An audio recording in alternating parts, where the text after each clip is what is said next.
శాసనమండలి సమావేశాలు వాడి వేడిగా సాగుతున్నాయి. గవర్నర్ ప్రసంగానికి ధన్యవాదాలు తెలిపే తీర్మానంపై అధికార విపక్షాల సభ్యుల మధ్య వాగ్వాదంతో గందరగోళం నెలకొంది. తెలుగు భాషలో చదివితే సాఫ్ట్వేర్ ఉద్యోగాలు వస్తాయా అంటూ వైసీపీ ఎమ్మెల్సీ తూమాటి మాధవరావు వ్యాఖ్యానించారు.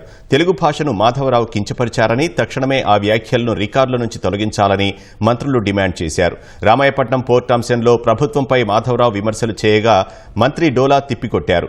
వైసీపీకి ప్రతిపక్ష హోదా ఎందుకు ఇవ్వడం లేదని ఎమ్మెల్సీ మాధవ్ ప్రశ్నించగా, ప్రతిపక్ష హోదా అనేది ప్రజలు ఇవ్వాలంటూ హోంమంత్రి అనిత గట్టి కౌంటర్ ఇచ్చారు. అసలు ఈ గవర్నర్ ప్రసంగంలో నిరుద్యోగ భృతి ప్రసంగమే లేదు, ఉండదు. ఎందుకంటే వాళ్ళు హామీలు అమలు చేసే ఆలోచనలు లేరు అధ్యక్ష.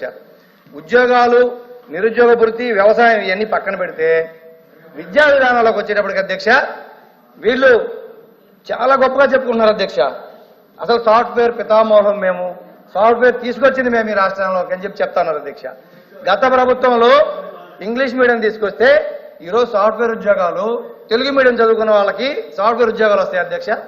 ఈరోజు ప్రపంచంతో పోటీ పడాలి. వాళ్ళు ముఖ్యమంత్రి గారు చెప్తా ఉన్నారు, ఆర్టిఫిషియల్ ఇంటెలిజెన్స్ తెలుగు మీడియంలో ఉందా? గత ప్రభుత్వంలో ఇంగ్లీష్ మీడియం అమలు చేశారు. ఈ రోజు మీరు తెలుగు మీడియం అమలు చేస్తారా, ఇంగ్లీష్ మీడియం అమలు చేస్తారా అనేది క్లారిటీ లేదు గవర్నర్ స్పీచ్ లో. తెలుగు మీడియమా, ఇంగ్లీష్ మీడియమా? ఇక్కడ తెలుగును అవమానించడం అధ్యక్ష. తెలుగు చదువుకుంటే సాఫ్ట్వేర్ ఉద్యోగాలు వస్తాయా అని అడగడం అన్నది నిజంగా అబ్జెక్టబుల్ అధ్యక్ష. ఏం తెలుగు చదువుకున్న వాళ్ళు కలెక్టర్లు కాలేదా? తెలుగు చదువుకున్న వాళ్ళు ఇంకా పెద్ద పెద్ద పొజిషన్ లో లేరా? తెలుగు వాళ్ళు ఈ రోజు ఢిల్లీలోని పెద్ద పెద్ద పొజిషన్స్ లో లేరా అధ్యక్ష? తెలుగు మీడియంలో చదువుకున్న వాళ్ళందరూ కూడా ఈ రోజు మంచి మంచి పొజిషన్స్ లో ఉన్నారు. తెలుగు చదువుకుంటే సాఫ్ట్వేర్ ఉద్యోగాలు రావు అన్న పదాన్ని అతను విత్డ్రా చేసుకోవాలి అధ్యక్ష. చేయమని అధ్యక్ష. అది ఓడు. తెలుగుని గౌరవించే ఎవరైనా, తెలుగు ప్రజలుగా, తెలుగు రాష్ట్రాల్లో ఉండి, తెలుగు శాసన మండలి సభ్యులుగా ఉండి, తెలుగు రాష్ట్రాల్లో శాసన మండలి సభ్యులుగా ఉన్న వాళ్ళు తెలుగును అవమానించడం అన్నది నిజంగా చాలా దురదృష్టకరం అధ్యక్ష. దీన్ని మీరు ఎట్టి వేస్తున్నది విత్డ్రా చేసుకోవాలి అధ్యక్ష. కోర్సు విత్డ్రా చేసుకోవాలి, లేకపోతే మీరైనా విత్డ్రా చేయాలి అధ్యక్ష. తెలుగు భాష, తెలుగు నేల మీద పుట్టారు, తెలుగును అవమానపరిచారు అధ్యక్ష. ఇచ్చిన ఆ వర్డ్స్ మీరు రికార్డ్స్ తొలగించారు అధ్యక్ష. అధ్యక్ష తెలుగు భాష రికార్డ్స్ తొలగించారు అధ్యక్ష. నేనే వ్యక్తిగతంగా కామెంట్ చేయలేదు.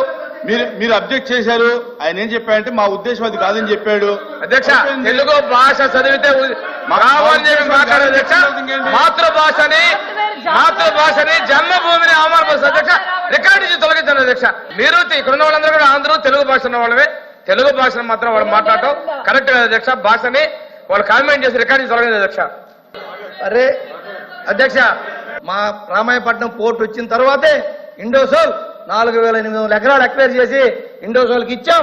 మీరు చెక్ చేసుకోండి కావాలని. రామాయపట్నం పోర్టు పక్కన రామాయపట్నం పోర్టు శంకుస్థాపన మీరు చేశారు, మేము చేశాం. తేడా ఏంటంటే మీరు ఎటువంటి పర్మిషన్లు కానీ, ఈవెన్ నవయోగ దగ్గర ఎన్ఓసి కూడా తీసుకోకుండా మీరు శంకుస్థాపన చేస్తే, ఆడ పోర్టుకు పర్మిషన్ లేకపోతే జగన్మోహన్ రెడ్డి ప్రభుత్వం వచ్చిన తర్వాత నవయోగాల దగ్గర ఎన్ఓసి తీసుకొని పోర్టు ల్యాండ్ ఎక్వైర్ చేసి దానికి 3,600 కోట్ల రూపాయల నిధులు కేటాయించి ఆ పోర్టుని 1,600 కోట్ల రూపాయల నిధులు వినియోగించి ఆల్రెడీ పోర్టు సగం పూర్తయింది అధ్యక్ష. అది అయ్యింది కాబట్టే మాకు ఇండోసోల్ వచ్చింది అధ్యక్ష. ఈ రోజు అధ్యక్ష ఉండండి అధ్యక్ష, రామాయపట్నంలో పోర్టు 18లో శంకుస్థాపన చేశారు అధ్యక్ష.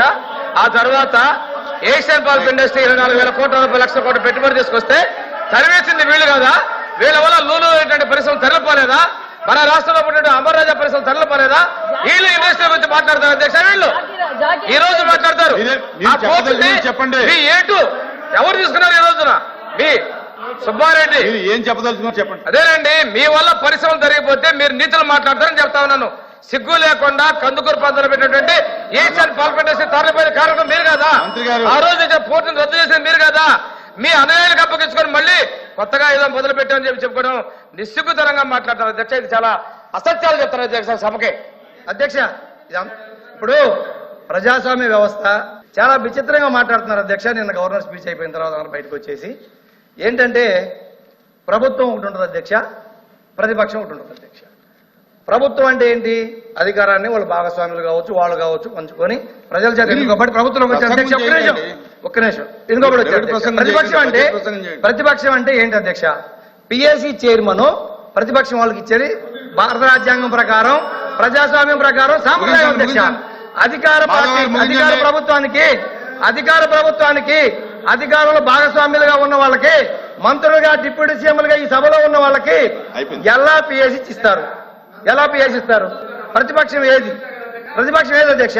లేదనుకోండి వాళ్ళే ప్రతిపక్షం రావాలనుకుంటే వాళ్ళు రాజీనామాలు చేసి మంత్రులు డిప్యూటీ సీఎంలు వచ్చేయండి. మాధవ్ గారు అంతేగాని ఓకే. ఇలా ఎవ్వరి నోటుకొచ్చిన మాట్లాడి ఈ రోజు గవర్నర్ ప్రసంగంలో రాష్ట్రానికి సంబంధించింది ఏదీ లేదు.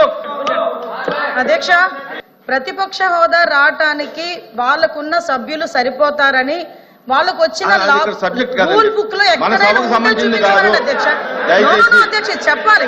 ఎవరు మాట్లాడినా ప్రజాస్వామ్యం కరెక్ట్ కాదు. గురించి ప్రతిపక్షం గురించి అంత ఎవరు గట్టిగా మాట్లాడినా మాట్లాడుతూ కరెక్ట్ ఒక పక్క మీరు కూర్చోండి. ఒక పక్క స్పీకర్ గారు ఒక పక్క గవర్నర్ గారు మాట్లాడుతున్న సందర్భంలో మేడం. ప్రతిపక్ష హోదా కావాలి అని చెప్పి అడగడం అన్నది అది- ఎంతవరకు సభ్యత అధ్యక్ష? ఒక నిమిషం. వీళ్ళు సభ్యత సంస్కారాల గురించి మాట్లాడుతున్నారేంటి అధ్యక్ష? ప్రతిపక్ష హోదా అనే విషయం ఈ సభకు సంబంధించింది కాదు. అది ఆయన మాట్లాడారు అధ్యక్ష. ఎవరు మాట్లాడినా ప్రతిపక్ష కరెక్ట్ హోదా కాదు. గురించి ఆయన మాట్లాడారు, మీరు అదే. సమాధానం చెప్పాలి. ఎవరు మాట్లాడినా ప్రతిపక్ష కరెక్ట్ హోదా కాదు. ప్రజలు ఇవ్వలేదు ఈ రోజు. చంద్రబాబు నాయుడు గారు, పవన్ కళ్యాణ్ గారు, గవర్నర్ గారు ఇచ్చింది కాదు అది. ప్రజలు ఈ రోజు ప్రతిపక్ష హోదా ఇవ్వలేదు. మీరే ఒకనొక సందర్భంలో కూర్చోండి. అధికారంలో ఉండేటప్పుడు అటు నుంచి ఇటు మేడం ఐదుగురు గారు. తీసుకుంటే ప్రతిపక్ష హోదా పోతుందని చంద్రబాబు నాయుడు గారు పోతుందని మాట్లాడారు. మరి ఆ రోజు రూల్ అండ్ రెగ్యులేషన్స్ తెలీదా? కూర్చోబోయ్. ఆ రోజు సత్యబాబు గారు కూర్చోండి. పెద్ద ఆయన నా, నా. సభలో ఉన్నారు. అధ్యక్ష అర్థం చేసుకోవాలి అధ్యక్ష. ఎక్కడ పడితే అక్కడ మేడం ఇలా గారు, one దీని minute. గురించి మాట్లాడితే మేము మాట్లాడతాం.